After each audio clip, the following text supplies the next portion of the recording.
سامری کے بارے میں ایک مت مشہور ہے نا کہ وہ کوئی جادوگر تھا. جادوگر نہیں تھا وہ، نہ اس نے کہیں کلیم کیا کہ میں جادوگر ہوں. ایک شعبدہ باز تھا وہ، جس نے سیدنا موسیٰ علیہ نبینا علیہ الصلوۃ والسلام کے کوہ طور پہ جانے کے بعد ان کی امت کو، ظاہر ہے کہ وہ آپ علیہ السلام کے صحابہ کرام ہی تھے، فتنے میں مبتلا کر دیا، اس حال میں کہ ان کے اپنے چھوٹے بھائی، بلکہ بڑے بھائی، منصب نبوت کے اعتبار سے چھوٹے تھے، عمر میں ان سے بڑے تھے، سیدنا ہارون علیہ نبینا علیہ الصلوۃ والسلام، وہ بھی ان میں موجود تھے. اس کے باوجود اس نے اس قسم کا فتنہ ان میں ڈالا کہ وہ قوم بنی اسرائیل جو ہے وہ اس فتنے کے اندر مبتلا ہو گئی. تو یہ جو سامری کا واقعہ ہے یہ سورہ طٰہٰ کے اندر ڈیٹیل کے ساتھ آیا ہے. قرآن حکیم کا یہ جو پورشن ہے اس کی ہم آیات کور کر لیتے ہیں. پارہ نمبر 16 کے اندر جا کے یہ سورہ طٰہٰ آتی ہے. سورت نمبر ہے 20. اس میں آیت نمبر ہے 83 سے لے کے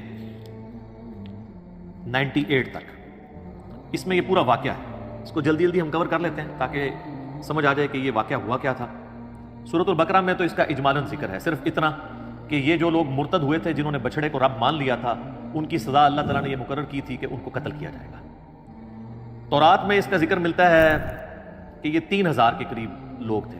اب ظاہر ہے وہ ٹیمپرڈ فارم میں، بعض اسرائیلی روایتوں میں 70,000 ہے، بعض ہزاروں کی تعداد میں تھے جو ایک دن میں قتل کیے گئے تھے. اور ہر قبیلے والے کو کہا گیا تھا کہ وہ اپنے قبیلے کے اس بندے کو قتل کرے جس نے یہ کفر کیا ہے. بلکہ سورۃ البقرہ میں آیا کہ تمہارے رب کے حضور تمہاری توبہ کا طریقہ ہی یہ ہے کہ تم اپنوں کو قتل کرو. ہر قبیلے والے اپنے اپنے قبیلے والے ان لوگوں کو قتل کریں جو مرتد ہو گئے تھے. دوسروں سے کرواتے تو پھر وہ قبائلی تعصب جنم لے لیتا، کیونکہ 12 قبائل تھے.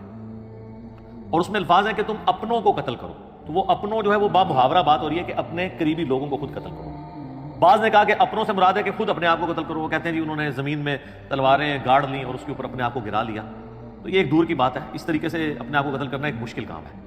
تو وہ اپنوں کو قتل کرو، مراد یہ کہ اپنے قبیلے کے لوگوں کو قتل کرو.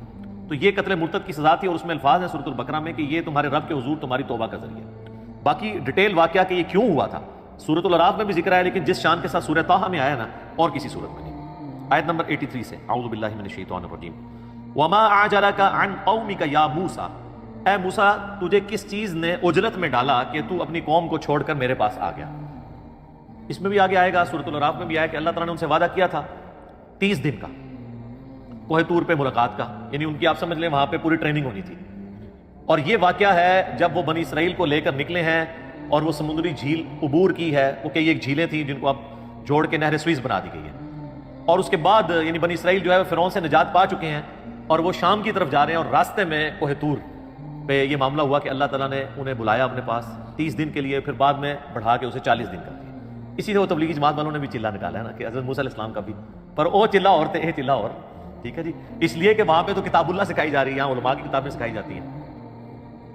تو حضرت موسیٰ علیہ السلام کے ساتھ جو وقت مقررہ طے ہوا تھا نا، حضرت موسیٰ علیہ السلام ظاہر ہے اللہ کے ساتھ اپائنٹمنٹ ہو، وہ تو ایک ایک لمحہ ان کا کس درد میں اور کرب میں گزرا ہوگا. تو موسیٰ علیہ السلام وقت سے پہلے ہی چلے گئے وہاں پہ کوہ طور پہ. لیکن اللہ تعالیٰ تو آپ کو پتا ہے اپنے معاملہ، اللہ کا تو کوئی رشتہ دار نہیں ہے جو ہم بار بار بات کرتے ہیں. حتیٰ کہ سورہ یونس میں ہے کہ اللہ تعالیٰ فرماتا ہے یہ کبھی ہوا ہی نہیں ہے کہ ہم کسی قوم کے لیے عذاب کا فیصلہ کر دیں اور وہ عذاب اس سے ٹل جائے سوائے قوم یونس کے.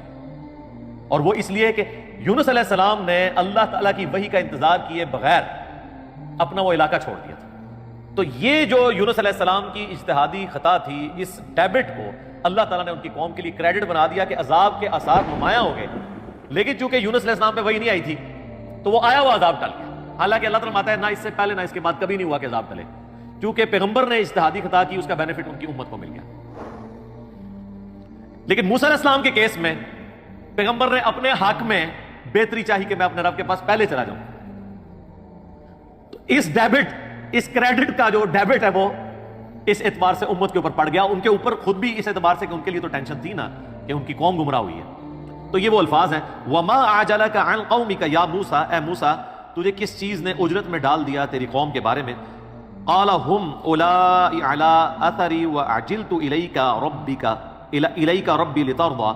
انہوں نے کہا کہ اے اللہ میری قوم میرے پیچھے نقش قدم پہ چلتی آ رہی ہے، وہ بھی میرے تک آ پہنچے گی، اور میں نے یہ جو اجرت اختیار کی تو اے میرے رب تیری رضا چاہنے، میں تو جلدی تیرے پاس آنا چاہتا تھا. اور آپ کو پتہ ہے اسی موقع پہ یہاں تو نہیں ہے سورۃ الاعراف میں کہ انہوں نے اللہ تعالیٰ کی زیارت کی بھی تمنا کر دی تھی کہ اللہ میں تجھے دیکھنا چاہتا ہوں. تو اللہ تعالیٰ نے فرمایا کہ اس پہاڑ کی طرف، کوہ طور کی طرف دیکھ، اگر یہ قائم رہتا ہے نا پھر تو سوچنا تو مجھے دیکھ سکے گا. اور وہ پہاڑ جو ہے وہ ریزہ ریزہ ہو گیا اللہ تعالیٰ کی تجلی کی وجہ سے اور اس کے انڈائریکٹ مشاہدے کی وجہ سے. موسیٰ علیہ السلام بے ہوش ہو گئے. یہاں پہ وہ واقعہ سکپ ہے، لیکن وہ اسی 40 والا جو 40 دن کا چلہ آپ اسے کہہ لیں اس کے اندر ہی یہ ہوا تھا. قال فإنا قد فتنا قومك من بعدك وأضلهم السامري. تو پھر اللہ تعالیٰ نے فرمایا کہ بے شک ہم نے تیرے بعد تیری قوم کو فتنے میں ڈال دیا، آزمائش کے اندر، اور انہیں سامری نے گمراہ کر دیا. اب ظاہر گمراہ تو سامری نے کیا ہے اور اللہ تعالیٰ کہہ رہے ہیں میں نے فتنے میں ڈال دیا. اس طرح کی جتنی قرآن پاک میں آیات ہیں نا جن کے اندر آیا کہ اللہ تعالیٰ گمراہ کر دیتا ہے، اس سے مراد یہ ہے کہ وہ لوگ خود گمراہی کمانا چاہتے ہیں تو اللہ تعالیٰ کی ڈیوائن مور ان کے اوپر لگتی ہے. اللہ نے تو آزمانا ہے انسان کو. وَلَنَبْلُوَنَّكُمْ بِشَيْءٍ مِّنَ الْخَوْفِ وَالْجُوعِ وَنَقْصٍ مِّنَ الْأَمْوَالِ وَالْأَنفُسِ وَالثَّمَرَاتِ. ہر طریقے سے اللہ تعالیٰ نے آزمانا ہے. تو ذریعہ کوئی بھی بن جاتا ہے، شیطان بھی ایک ذریعہ بنا ہوا ہے آزمائش کا. تو ان آیات کا مقصد یہ ہوتا ہے کہ اس سے یہ رزلٹ نکالنا چاہیے کہ اللہ تعالیٰ چاہتا تو اس فتنے کو ٹال بھی سکتا تھا، لیکن اللہ نے اس فتنے کو آزمائش بنا دیا. ورنہ زبردستی تو کوئی اس طریقے سے نہیں کر سکتا، نہ اللہ زبردستی کرتا. یعنی اگر اللہ تعالیٰ زبردستی کرنا چاہتا تو اس فتنے سے قوم کو ٹال سکتا تھا، لیکن ان کے لیے ایک آزمائش بن گئی. فرجع موسیٰ الی قومہ غضبان آسفا. پس موسیٰ علیہ السلام لوٹے اپنی قوم کی طرف غصے کی حالت میں اور غم کی حالت میں، غضب کی حالت میں. اچھا اس سے یہ پتہ چل رہا ہے کہ وہ 40 دن کا جو ان کی اللہ کے ہاں صحبت تھی نا اس کے اینڈ پہ اللہ تعالیٰ نے ان کو یہ بات بتائی ہے. ورنہ وہ 40 دن بھی ان کے بیچارے کے ٹینشن میں گزرتے، کس طرح وہ 40 دن گزارتے تو فوراً واپس ہی آتے گئے. یہ اینڈ پہ یہ بات کی ہے کیونکہ اس کے ساتھ ہی ذکر ہے کہ وہ فوراً پلٹے، تو ظاہر ہے کہ وہ 40 دن گزارنے کے بعد پلٹے. قال یا قوم الم یعدکم ربکم وعدا حسنا. انہوں نے کہا میری قوم کیا تمہارے رب نے تم سے اچھا وعدہ نہیں کیا ہوا تھا؟ یعنی جو توحید کی بدولت ہمیشہ کی کامیابیاں تمہاری مقدر ہونے والی ہیں، کیا تم نے ان باتوں کو جھوٹا سمجھ لیا کہ تم نے اتنی گری ہوئی حرکت کی کہ ایک بچڑے کی عبادت شروع کر دی اور وہ بھی میٹل کا بنا ہوا؟ افطال علیکم العہد ام اردتم ان یحل علیکم غضب من ربکم فاخلفتم موعدی. کیا تم پہ میرے جانے کے بعد اتنا لمبا عرصہ گزر گیا تھا کہ تم وہ عہد توڑ بیٹھے؟ میں کوئی ہزاروں سال کے لیے تو نہیں چلا گیا تھا، 40 دن کے لیے گیا ہوں. 40 دن میں تم نے پیچھے سے یہ معاملہ کر دیا. اور کوئی عام لوگ نہیں ہے، صحابہ ہیں، پیغمبر کی صحبت کی ہوئی ہے اور ایک پیغمبر بھی بیچ میں موجود ہے ہارون علیہ السلام. یا تم نے ارادہ کیا کہ تم خود اللہ کا عذاب اپنے اوپر حلال کر لو، اللہ کا غضب، اور تم نے میرے ساتھ جو وعدہ کیا تھا اس کی تم نے مخالفت کر دی. قالوا ما اخلفنا موعدك بملكنا ولكننا حملنا اوزارا من زینۃ القوم فقذفناها فكذلك القى السامری. وہ کہنے لگے کہ ہم نے کوئی آپ کے ساتھ وعدے کی مخالفت نہیں کی، بلکہ ہوا یہ کہ ہمارے پاس جو قوم کے زیورات ہم نے ان کا وزن اٹھایا ہوا تھا. ظاہر ایک لمبا پیریڈ ان کو سفر کرنا پڑ رہا ہے ریگستان میں، اور انہوں نے اپنی قوم کے جو زیورات اٹھائے ہوئے تھے، عورتوں نے بھی پوری زیورات میں لدی ہوئی تھی، تو وہ انہوں نے ارادہ کیا ہوگا کہ اسے ایک جگہ جمع کر دیا جائے تاکہ ایک ہی اونٹ پہ اسے رکھا جائے اور پگھلا کے اسے جمع کر کے ایک جگہ کمبائنڈ فارم میں آ جائے، اور بعد میں جس کا جتنا سونا اور چاندی ہے اتنا اسے توڑ کے دے دیا جائے گا. تو انہوں نے کہا ہم نے یہ جمع کیا اور وہ سامری کے پاس ڈال دیا. تو اس نے سامری نے پھر کام ڈال دیا اس کے ساتھ، اس نے آگ میں اسے ڈالا. فاخرج لهم عجلا جسدا له خوار فقالوا هذا الهكم واله موسى فنسي والعياذ بالله تعالی. اس نے جو ہے وہ آگ میں ڈالا اور اس میں سے ایک چھوٹا سا میٹل کا بچڑا بنا کے جس طرح گائے کا بچہ ہے وہ نکالا، جس میں سے آواز بھی نکلتی تھی. یعنی یہ بیسیکلی تو پیچھے سے یہ بھی مصر کا رہنے والا تھا، اور جس طرح بانسری ہے آپ کو پتہ ہے کھوکھلی ہوتی ہے، اس میں ذرا سی ہوا چلے تو آواز نکل جاتی ہے. وہ آپ آواز خود منہ سے نکال رہے ہوتے ہیں، تو اگر تیز ہوا چلے اور اس طرح کے اس کا ڈیزائننگ کی جائے تو اس میں سے بھی آواز نکلتی تھی. باتیں نہیں کرتا تھا وہ، بس سائیں سائیں کی آواز آتی تھی. اور وہ کہنے لگا کہ یہ ہے تمہارا الہ اور موسیٰ کا الہ. موسیٰ تو بھول گیا ہے. استغفر اللہ. افلا يرون الا يرجع اليهم قولا ولا يملك لهم ضرا ولا نفعا. اللہ تعالیٰ فرماتا ہے کہ انہوں نے اتنی بھی عقل نہیں استعمال کی کہ یہ ان سے باتیں تو کرتا ہی نہیں ہے، خالی آواز ہی نکل رہی. ویسے میں کہتا ہوں کہ موسیٰ علیہ السلام کے ساتھی اس زمانے میں ہوتے ہیں تو انہوں نے ہزاروں کے حساب سے الہ بنا لینے تھے. آج تو کمپیوٹر کا دور ہے، موبائل کا دور ہے، گھر گھر ٹی وی لگے ہوئے ہیں، جو مرضی کرا لو. روبوٹوں کو دیکھ کے تو ویسے ہی سجدے ڈگ پینا سیکھ. ٹھیک ہے، وہ روبوٹ تو آرٹیفیشل انٹیلیجنس کے ساتھ بھی ہیں، وہ بول بھی سکتے ہیں. یہ فرق ہے جناب. تو یہ کوئی اس کو صحابہ کی توہین نہ سمجھے. لوگوں کے دماغ میں فوراً کیڑا آنا شروع ہو جاتا ہے کہ موسیٰ علیہ السلام کے صحابہ کی توہین کر دی، تو یہ اللہ نے توہین کی ہوئی ہے. یا نعوذ باللہ یہ واقعات اس لیے بیان کیے کہ ان کو بیان کرنا ہی حرام ہے، یا تو انہیں مذہب کا الزام لگ جائے گا. یہ ساری کی ساری چیزیں اس لیے کہ تاکہ عبرت پکڑی جائے. تو اللہ تعالیٰ ماتا ہے انہوں نے یہ بھی نہیں دیکھا کہ وہ ان کے نفع نقصان کا مالک بھی نہیں ہے، نہ ان کے ساتھ وہ کلام کر سکتا ہے. وَلَقَدْ قَالَ لَهُمْ هَارُونُ مِنْ قَبْلُ، اور حضرت موسیٰ علیہ السلام کے آنے سے پہلے ہی ہارون علیہ السلام بھی ان پہ کوشش کر چکے تھے. انہوں نے اپنی قوم سے کہا یا قومی انما فتنتم بہ، اے میری قوم اللہ نے تمہیں اس کے ذریعے آزمایا ہے. اب اس میں چیز بھی کوئی ایسی نہیں تھی لیکن بس وہ آزمائش میں پڑ گئے. وَإِنَّ رَبَّكُمُ الرَّحْمَنُ فَاتَّبِعُونِي وَأَطِيعُوا أَمْرِي، تمہارا رب تو وہ رحمان ہے، پس میری اتباع کرو اور میرے حکم کی جو ہے وہ میرے تابع فرمان بن جاؤ. تو ہارون علیہ السلام کی بات انہوں نے نہیں سنی. یعنی ہارون علیہ السلام کو تو پتا تھا کہ یہ آزمائش ہے، لیکن دو گروہ بن گئے، دو پارٹیاں بن گئی. قالوا لن نبرح علیہ عاکفین حتی یرجع الینا موسیٰ، انہوں نے کہا کہ ہم اس وقت تک اس بت پہ، اس بچڑے کے اوپر اعتکاف کر کے دھیان رکھ کے بیٹھے رہیں گے یہاں تک کہ موسیٰ علیہ السلام آ کے ہمیں خود نہ منع کریں. جیسے یہاں بھی کئی لوگوں کہتے ہیں نا یار داڑھی رکھ لو، چھوٹی چھوٹی داڑھی رکھ لو. وہ کہتا ہے جی نبی علیہ السلام خود آ کے خواب میں اشارہ فرمائے تو میں انشاءاللہ میری نیت. تو میں کہتا ہوں نبی علیہ السلام نے 1400 سال پہلے دس گئے ہیں کہ عورتوں کی مخالفت کرنی ہے آپ نے، کم از کم اتنی داڑھی رکھیں کہ یہ شیو آپ کی ختم ہو جائے تو آپ بس گناہ سے آزاد ہیں. تو کہتے ہیں موسیٰ علیہ السلام آئیں گے، وہ ہمیں کہیں. تو قال یا ہارون ما منعک اذ رأیتم ضلوا، اب موسیٰ علیہ السلام نے تو انہوں پتا ہے پھر غصہ جلال. انہوں نے کہا پہلے تو میں ذرا اپنے بھرا نے پوچھا کہ میں تیری ڈیوٹی لا کے گیا تھا، تو کیا کیتا ہے؟ اے ہارون تجھے کس چیز نے منع کیا کہ تو اپنی قوم کو اس طرح گمراہ ہوتے ہوئے دیکھتا رہا؟ اللہ تتبعن، کہ تو میرے پیچھے ہی آ جاتا مجھے بتانے کے لیے کہ تھوڑے ساتھیوں نے پیچھے کم پاتا ہے. افعصیت امری، کیا تو نے میرے حکم کی نافرمانی کی؟ قال یا ابن ام لا تأخذ بلحیتی ولا برأسی، انہوں نے کہا اے میرے ماں جائے، یعنی ایک محاورتاً بات کہ ہم دونوں کی ماں ایک ہے، یعنی ہم سگے بھائی ہیں آپس میں، مت کھینچ میری داڑھی اور میرے سر کے بالوں. یعنی موسیٰ علیہ السلام نے صرف آپ کو پتا ہے ان کا تو جلال تھا، صرف کہنے پہ نہیں ہے، انہوں نے ان کو سر کے بالوں سے، زلفوں سے اور داڑھی سے پکڑ کے نا خوب جھنجھوڑا.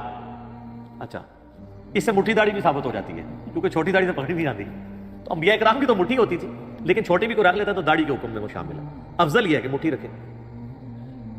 تو اے میرے بھائی میری داڑھی اور سر کے بالوں کو چھوڑ دے. انی خشیت ان تقول فرقت بین بنی اسرائیل ولم تنقب قولی، انہوں نے کہا کہ مجھے یہ ڈر ہوا کہ تو مجھے یہ نہ کہہ دے کہ تو نے جو ہے وہ میرے جانے کے بعد بنی اسرائیل میں تفرقہ بازی ڈال دی ہے، اور میرے جو تمہارے ذمہ میں ڈیوٹی کر کے گیا تھا تم نے وہ ڈیوٹی نہیں پوری کی. کہ ان کو یہ بھی خطرہ تھا کہ میں اگر نکل جاتا ہوں پیچھے حالات مزید نہ خراب ہو جائیں، تو میری موجودگی سے کم از کم میرے حامی جو ہیں وہ تو ایٹ لیسٹ اس کام سے رکے رہیں گے نا. تو موسیٰ علیہ السلام یہ اجتہاد کر رہے تھے کہ تمہیں مجھے آگے بتانا چاہیے تھا. ان کا اجتہاد یہ تھا کہ میں نکل جاتا آپ کو بتاتا اور پیچھے سے کام خراب ہو جاتا تو آپ نے پھر مجھے کہنا تھا کہ تو ادھر سے نکل کیوں آیا، تو اتنے ہی رہنا سی، میں آ ہی جانا سی، میں 40 دن واسطے گیا تھا. تو اچھا اس سے یہ بات پتہ چلی کہ اجتہادی معاملات میں پیغمبروں میں بھی اختلاف ہو سکتا ہے. یہ اجتہاد ہوتا ہے جس میں آپ دو رائے رکھ سکتے ہیں. قال فما خطبک یا سامری، اب موسیٰ علیہ السلام جو ہے نا اصل مجرم کی طرف ہوئے کہ ہاں بھی سامری تو سنا بھی، تو ایک کم پایا. قال بصرت بما لم يبصروا به فقبضت قبضة من اثر الرسول، وہ کہنے لگا کہ میں نے ایک ایسا منظر دیکھ لیا تھا جو باقی لوگوں نے نہیں دیکھا، کہ میں نے جو رسول فرشتہ یا موسیٰ علیہ السلام خود ہی جا رہے تھے، شاید جبرائیل علیہ السلام ساتھ ہوں، یعنی یہ اس کی سٹوری ہے. اس پہ بھی اب علماء کا اختلاف ہے. کئی علماء کا موقف یہ ہے کہ یہ اس نے ایک فرضی سٹوری بتائی ہے اپنے اس کو چھپانے کے لیے، کیونکہ جو آواز نکل رہی تھی وہ تو ہوا سے نکل جاتی ہے، یہ نہیں ہے کہ اس سے کچھ ہوا. بعض کہتے ہیں نہیں فزیکلی ہو سکتا ہے کہ اللہ تعالیٰ نے اس قوم کو فتنے میں ڈالنا تھا تو جبرائیل علیہ السلام کے گھوڑے کے جو جہاں پاؤں لگ رہے تھے وہاں کے اس نے کوئی مٹی اس میں سے اٹھا لی. فَنَبَذْتُهَا وَكَذَلِكَ سَوَّلَتْ لِي نَفْسِي، تو بس اس نے اس میں اس کو ڈال دیا. وہ کہتا ہے میرے جی نے مجھے یہی پٹی پڑھائی تھی. قَالَ فَاذْهَبْ فَإِنَّ لَكَ فِي الْحَيَاةِ أَن تَقُولَ لَا مِسَاسَ، تو موسیٰ علیہ السلام نے اسے بددعا دی کہ نکل جا، دفع ہو جا ادھر سے، اب پوری زندگی یہ تیری سزا ہے کہ تو لوگوں سے یہ کہے کہ مجھے کوئی نہ چھوئے. اس کو اللہ تعالیٰ نے ایک بیماری لگا دی. بعض کہتے ہیں جزام کی بیماری تھی اور ایسا جزام لگا، کوڑ کا مرض ہوا کہ اگر اس کو کوئی ہاتھ ٹچ کرتا تھا نا تو اس کو بھی تیز بخار ہوتا تھا اور جو ہاتھ لگاتا تھا اس کو بھی تیز بخار، یعنی اسے بھی اس اذیت سے گزرنا پڑتا تھا. تو ہر وقت اس کی زبان پہ یہ ہوتا تھا مجھے کوئی ہاتھ نہ لگائے، مجھے کوئی ہاتھ نہ لگائے، یعنی اس کے ہاتھوں نے جو غلط کام کیا تو اللہ تعالیٰ نے اسے یہ سزا اس پہ مسلط کر دی پوری زندگی کے لیے. وَإِنَّ لَكَ مَوْعِدًا لَن تُخْلَفَهُ وَانظُرْ إِلَىٰ إِلَٰهِكَ الَّذِي ظلت علیہ عاکفا، اور ان کا کہ بے شک تیرے ساتھ جو وعدہ ہے نا اس کی کوئی خلاف ورزی نہیں ہوگی، دنیا میں بھی عذاب، آخرت کا بھی عذاب ابھی تیرا باقی ہے، اور اب دیکھ کہ میں تیرے بنائے ہوئے اس جھوٹے الہ کے ساتھ کیا کرتا ہوں جس کے اوپر تم لوگ اعتکاف کر کے بیٹھے ہوئے تھے، لَنُحَرِّقَنَّهُ ثُمَّ لَنَنْسِفَنَّهُ فِي الْيَمِّ نَسْفًا، میں اس کو آگ لگاؤں گا اور اس کی راکھ جو ہے سمندروں میں خشکیوں میں بکھیر دوں گا۔ یعنی وہ جو بچڑا بنایا ہوا تھا اس کو وہ ختم ہی کر دیا، وہ زیور بھی ان سے جاتے رہے، ظاہر یہی کچھ ہی ہونا چاہیے تھا جو کچھ انہوں نے کیا۔ انما الہکم اللہ الذی لا الہ الا ہو، تمہارا الہ تو نہیں ہے مگر وہی ایک اللہ، صرف وہ ایک اللہ جس کے سوا کوئی معبود نہیں ہے۔ وسع کل شیء علما، اور اللہ تعالیٰ نے، اس نے، اللہ یعنی وہ ہستی ہے جس کے علم کی وسعت نے ہر چیز کو گھیرا ہوا ہے۔ کذالک نقص علیک من انباء ما قد سبق، اے نبی الاسلام اس طریقے سے ہم آپ کے اوپر وہ واقعات بیان کر رہے ہیں جو آپ سے پہلے گزر چکے ہیں۔ وقد آتیناک من لدنا ذکرا، اور بے شک ہم نے آپ کو اپنی طرف سے ایک نصیحت والی چیز یعنی قرآن عطا فرمایا۔ یعنی یہ نبی الاسلام کے نبی ہونے کی دلیل ہے کہ آپ علیہ السلام کی پیدائش سے 1400 سال پہلے کا یہ واقعہ ہے، حضرت موسیٰ علیہ السلام کا یہ جو پورا واقعہ ہے، اور وہ نبی الاسلام جنہوں نے کوئی دنیاوی تعلیم حاصل نہیں کی ہوئی، اس کے باوجود ان واقعات کو ٹائملیس ڈیٹیل تک ایکوریسی کے ساتھ بیان کر رہے ہیں، یہ نبی الاسلام کے نبی ہونے کی دلیل ہے۔ باقی اس کا ایک پہلو ہے کہ یہ تو قرآنک ورژن ہے اس واقعے کا، ایک اس کا ورژن ہے جو تورات اولڈ ٹیسٹمنٹ میں موجود ہے، وہ مختلف ہے، اس میں تو معاذ اللہ انہوں نے حضرت ہارون علیہ السلام کے اوپر الزام لگایا کہ انہوں نے یہ بچڑا بنا دیا تھا۔ جی ہاں، پھر اس میں کنٹراڈکشن بھی ہے، اس میں آپ اگر مولانا مودودی رحمہ اللہ تعالیٰ کی جو تفسیر ہے تفہیم القرآن وہ آپ پڑھیں، انہوں نے دونوں کو کمپیئر کروا کے بتایا کہ کس طریقے سے تورات کے اندر یہ ٹیمپر کیا گیا ہے، اور تورات میں آنے والے اس واقعے میں خود اتنا کنٹراڈکشن پایا جاتا ہے کہ وہ خود ایک طرح کا واقعہ بیان نہیں کرتا۔ اور انہوں نے بتایا کہ اگر یہ بات ہوتی تو ہارون علیہ السلام کو سب سے پہلے سزا دی جاتی، کیونکہ قتل مرتد کی سزا اگر ان لوگوں کو ہو رہی ہے تو جس نے بنایا تھا تو اس کو سزا نہیں ہوئی۔ رہا یہ کہنا کہ اس کو سزا قتل مرتد کی کیوں نہیں ہوئی، قتل مرتد کی سزا اگر سامری کو ہوتی تو ایک دفعہ مارا جاتا نا، یہ تو پوری زندگی کے لیے اس کو کوڑ کے مرض میں اور اس عذاب میں مبتلا کر دیا، پھر یہ جنگلوں میں نکل گیا، بڑی ذلت کی موت ہوئی، تلوار مار دی جاتی تو ایک دفعہ ہی جان چھوٹ جاتی، تو اس کو اس سے بڑا عذاب ڈالا گیا۔ پھر بعض اوقات جو اسرائیلی علماء ہیں یہودی وہ کہتے ہیں نہیں، یہ ہارون کا جو نام آیا نا تورات کے اندر، اس سے مراد یہ والا ہارون نہیں ہے، وہ سامری کا لقب سامری تھا، اس کا نام بھی ہارون تھا۔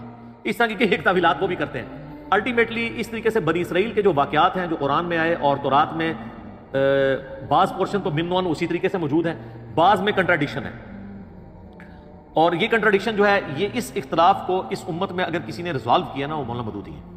اس سے پہلے جتنی بھی آپ قرآن کی تفسیر ابن جریر طبری کی دیکھ لیں، ابن کثیر کی دیکھ لیں، ان لوگوں نے تو اتنی زحمت ہی گوارا نہیں کیا کہ وہ اولڈ ٹیسٹمنٹ کو کھول کے اسرائیلی روایتوں کو دیکھ کے اور ان ساری روایتوں کو نقل کر کے من اور قرآن سے ان کا کمپیریزن کروائے۔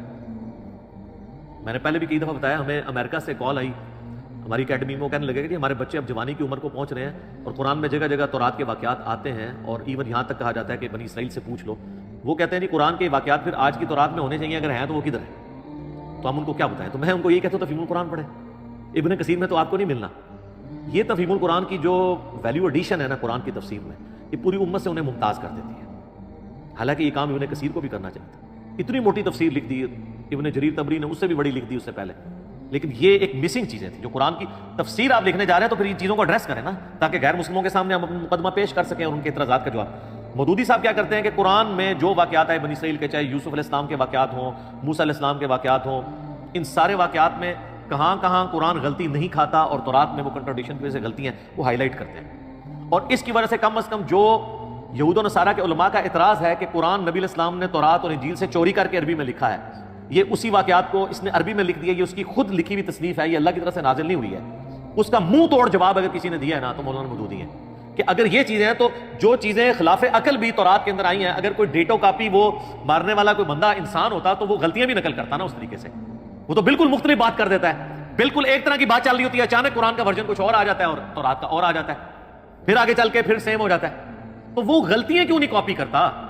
اتنا سمجھدار بندہ کون ہے کہ اس نے اتنے واقعات وہاں سے نعوذ باللہ چوری کی ہیں اور کہیں بھی غلطی نہیں کھاتا، اور آپ کے پاس جو کچھ ہے وہ غلطیوں سے بھرپور ہے، جس میں عصمت انبیاء بھی اسٹیک پہ لگ جاتی ہے، بسا اوقات انتہائی بےہودہ قسم کے واقعات موجود ہیں۔ لوط علیہ السلام کی 2 بیٹیوں کے ساتھ لوط علیہ السلام کا معاذ اللہ جو ہے وہ نعوذ باللہ من ذالک نقل کفر نباشد زنا کا لکھا ہے کہ اس طریقے سے آگے نسل چلی۔ اس قسم کے حضرت داؤد علیہ السلام کے اوپر یعنی ان کی صحابی کی بیوی کا سکینڈل نعوذ باللہ جو کشف المحجوب میں بھی بعد میں نقل ہوا، تو یہ تورات کے اندر موجود ہے۔ اس طرح کی غلطیاں آپ کو قرآن میں نظر نہیں ہیں، لہٰذا میں یہ ریکویسٹ کروں گا کہ قرآن کے جو واقعات ہیں نا جی، جتنے قرآن میں آئے ہیں یا صحیح الاسناد احادیث میں، اس کی سپورٹ میں، بس اتنا پڑھا کریں. باقی کہیں پہ کوئی اسرائیلی روایت آتی بھی ہے نا، تو اب ابن کثیر نے بھی کئی ایک اسرائیلی روایات اس کے تحت نقل کی ہیں.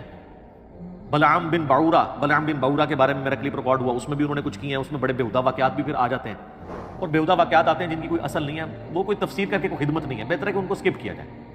قرآن کی وہ تفسیر نہیں ہے، بلکہ وہ آپ کہہ لیں کہ قرآن کی تفسیر کرنے کے لیے ایک ضرورت سے زیادہ واقعات دکھتی ہیں جن کی کوئی ضرورت نہیں تھی. قرآن کا مقصد ہے تذکیر، نصیحت.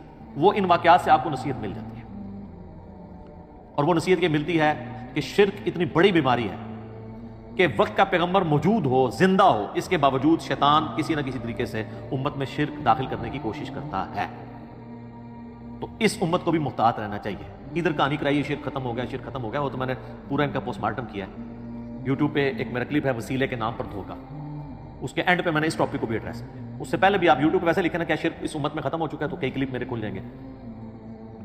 اس کانٹیکسٹ میں بڑی ناانصافی اگر میں وہ حدیث بیان نہ کروں جو صحیح بخاری اور صحیح مسلم دونوں میں موجود ہے. نبی علیہ السلام نے فرمایا تم بھی اگلے لوگوں کے نقش قدم پر چل پڑو گے، قدم با قدم، بالشت بر بالشت، حتیٰ کہ اگلے لوگوں میں سے کوئی گوہ کے سوراخ میں داخل ہوا تو تم بھی یہی کام کرو. صحابہ کرام نے پوچھا یہ اگلے لوگوں سے مراد کیا یہود و نصارہ ہیں؟ آپ نے فرمایا اگر وہ مراد نہیں تو کون سے لوگ مراد ہیں؟ مراد یہ کہ یہود و نصارہ کی خرابیاں جو تھی وہ اس امت میں بھی آئیں گی. ظاہر بیسک ہیومن انسٹنکٹ تو وہی ہے. اس وقت بھی سیکس پوٹنٹ جذبہ تھا، آج بھی. اس وقت بھی دنیا کی حکمرانی ایک انسان کی بہت بڑی ول ہوتی تھی، آج بھی ہے. اسی لیے دیکھیں الہامی کتابیں کبھی پرانی نہیں ہوتی ہیں، کیونکہ الہامی کتابیں انسانی نفسیات کے ساتھ ڈیل کرتی ہیں. انسانی نفسیات کبھی پرانی نہیں ہوگی. ٹیکنالوجی پرانی ہو سکتی ہے، انسانی نفسیات تو وہی ہے. ماں باپ کا رشتہ آج سے 10,000 سال پہلے بھی تھا، اب بھی ہے. میاں بیوی کا رشتہ آج سے 10,000 سال بھی تھا پہلے، آج بھی ہے. حکمرانی کی لالچ اور تڑپ آج سے 10,000 سال پہلے بھی تھی، آج بھی موجود ہے.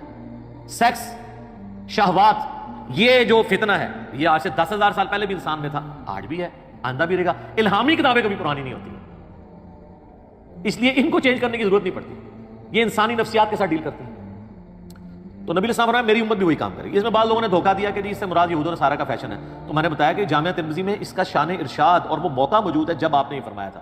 جامعہ ترمذی میں حدیث ہے غزوہ حنین کے موقع پر نبی علیہ السلام کی وفات سے 2-2.5 سال پہلے، فتح مکہ کے بعد 8 ہجری میں یہ ہوئی ہے غزوہ حنین، اسی سال ہوئی ہے. صحابہ کرام جب غزوہ حنین کے لیے جا رہے تھے تو راستے میں ایک درخت آیا جسے ذات انواد کہا جاتا تھا. مشرکین عرب جنگوں میں فتح پانے کے لیے اپنا اسلحہ برکت کے لیے وہاں لٹکاتے تھے، جس طرح آج درباروں کے اوپر آپ لوگ بھی جا کے ٹاکیاں لٹکاتے ہیں. سیم وہی انالوجی. تو صحابہ نے کہا یا رسول اللہ آپ ہمارے لیے بھی کوئی اس طرح کا درخت مقرر کر دیں، برکت ہم اس سے حاصل کریں. آپ نے کہا سبحان اللہ. یہ جب نبی الاسلام اس طرح کے موقع فرماتے تھے یہ آپ کے جلال کا اظہار، اللہ پاک ہے، کیا شرکیہ بات ہے، یہ محذوف ہے. سبحان اللہ عما یشرکون، یہ بریکٹ میں. آج تو تم نے وہی بات کر دی جو موسیٰ علیہ السلام کے ماننے والوں نے کی تھی کہ جب وہ ایک جگہ سے گزرے اور انہوں نے دیکھا کہ کچھ لوگ بتوں پہ اعتکاف کیے ہوئے بیٹھے ہیں، انہوں نے کہا اے موسیٰ آپ ہمارے لیے بھی ایک بت مقرر کر دیں اللہ کا، اس کے اوپر ہم دھیان کر کے بیٹھ جائیں. تو حضرت موسیٰ علیہ السلام نے کہا تھا اے اللہ اس جاہل قوم سے میں تیری پناہ میں آتا ہوں. سورۃ الاعراف آیت نمبر 138. اچھا حضرت موسیٰ نے اسی وقت بھانپ لیا تھا یہ جاہل قوم ہے. یہ جو اعتکاف والا جو واقعہ ہوا تھا نا کہ انہوں نے ریکویسٹ کی تھی، یہ ان کے بچڑے کو خدا بنانے سے پہلے ہو چکا ہوا تھا. اس کے بعد جب انہوں نے دال لگا انہوں نے کام پا ہی لیا سامنے کے ذریعے. تو نبی علیہ السلام نے اس موقع پہ جامعہ ترمذی میں آتا ہے کہ فرمایا کہ تم بھی اگلے لوگوں کے پیچھے چل پڑو گے. یعنی جو شرکیہ عقائد اور مشرکانہ رسومات اگلی قوموں میں تھی اس قوم میں بھی آئیں گی اس امت میں. تو سر دیکھ لیں کوئی ایک بات بتائیں جو اگلی قوموں میں تھی اور یہاں پہ موجود نہیں ہے. کوئی ایک چیز بتائیں. اگر وہ بتوں کے آگے جھکتے تھے تو آپ کے لوگ بھی قبروں میں جا کے سجدے کر رہے ہیں. فزیکلی وہ بت نہیں بنایا لیکن کسی اور فارم میں تو بنا ہی لیا. اور ان مزاروں پہ رکھے ہوئے پتھروں کو چاٹتے ہیں. اور تو اور آپ کے پرائم منسٹر صاحب کتنے پڑھے لکھے بندے ہیں، وہ فرید الدین گنج شکر کے مزار کے اوپر جا کے ان کی وائف نے انہیں گرا دیا، ایک پڑھے لکھے بندے کو جس نے اسلامک ہسٹری کے اوپر کتاب لکھی ہوئی ہے، جو ہمیں جو ہے وہ لیکچرز کے اندر جو ہے وہ جنگ یرموک اور قادسیہ، رومنز اور پرشین امپائر کی جنگوں کے حوالے دیتے ہیں. اور کہاں پہ اس میں میری ویڈیو آ گئی تھی. تو یہ نیچے تک چیزیں ٹریول کرتی ہیں. تو اس واقعے سے آپ نے یہ عبرت حاصل کرنی تھی کہ شرک اتنی خطرناک چیز ہے کہ وہ کسی بھی وقت داخل ہو سکتی ہے، حتیٰ کہ وقت کا پیغمبر بھی موجود ہونا تب بھی یہ داخل ہو سکتی ہے. تو سر آج تو پیغمبر موجود نہیں ہے، تو آج بھی داخل ہوگی اور ہوئی بھی نظر گیا.